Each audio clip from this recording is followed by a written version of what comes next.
So we've heard a little bit about this 10 and 10 vision, getting outside of ourselves, seeing what God might have for us to do in the city or in the suburbs and expand our reach. A lot of people probably ask, what does that actually mean? What does that look like?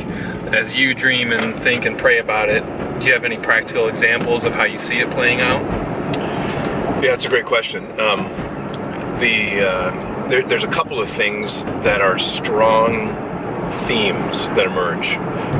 We're driving around South Lake County right now because, as we were talking about before, there's a big gap in the map here where there's not a vibrant sacramental church that is reaching families and kids, and there's tons of them around here. And it really just scratches your head, and definitely I would say there's a need for us to look north of us into this region as one of the first places to start. And in that case, it would probably be a ministry setting that focuses on families with young school-age kids. That's what we're good at, and may include a child care, preschool type center, probably not a brand new school from the ground up, but early childhood would be a big piece of it. Another thing that's weighed on my heart has been the city of Chicago, and not coming from this area, coming from kind of the country in Michigan.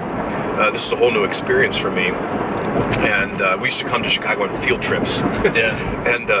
And what I've learned in the last few years in the city of Chicago is how just kind of empty the map is there too of vibrant churches. There are church buildings everywhere, but the Lutheran church presence in Chicago over the last 50 years has decreased by, it's like 70, 80%. It's something just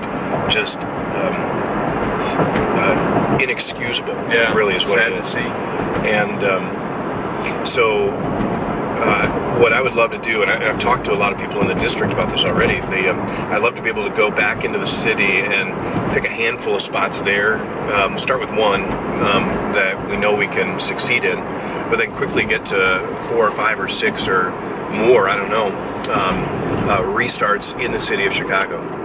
And so we take our DNA, the special thing that makes things work at St. Peter, and look to apply it in that urban setting, taking advantage of places that are vacant or on the verge of being vacant, and revitalizing ministry there that really engages and serves the community around it. And we'd probably start there as well with one that's based out of an area with families with young kids, because again, that's what we do. Child care, early childhood. We know in the city of Chicago, people tend not to stay beyond their second child or beyond when their child gets into maybe first grade. So we'd start low, in that early years, and see what we could come up with. And so it's exciting.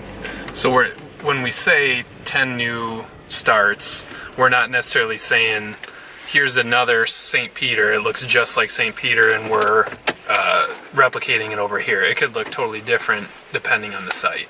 Yeah, exactly. Yeah. And it would be largely based on what that community needs. And so some of the programs and approaches we use at St. Peter may work there. Some would not. We know we'd want to have a pastor on the ground in each community. It's very important to have a ministry leader who lives there, eats there, plays there. That would be a core conviction. Any other staff we'd want to have living in that neighborhood and not driving in from the suburbs. That's at least the ideal. So that it can truly be a community-based church, living, breathing, serving that community. Awesome.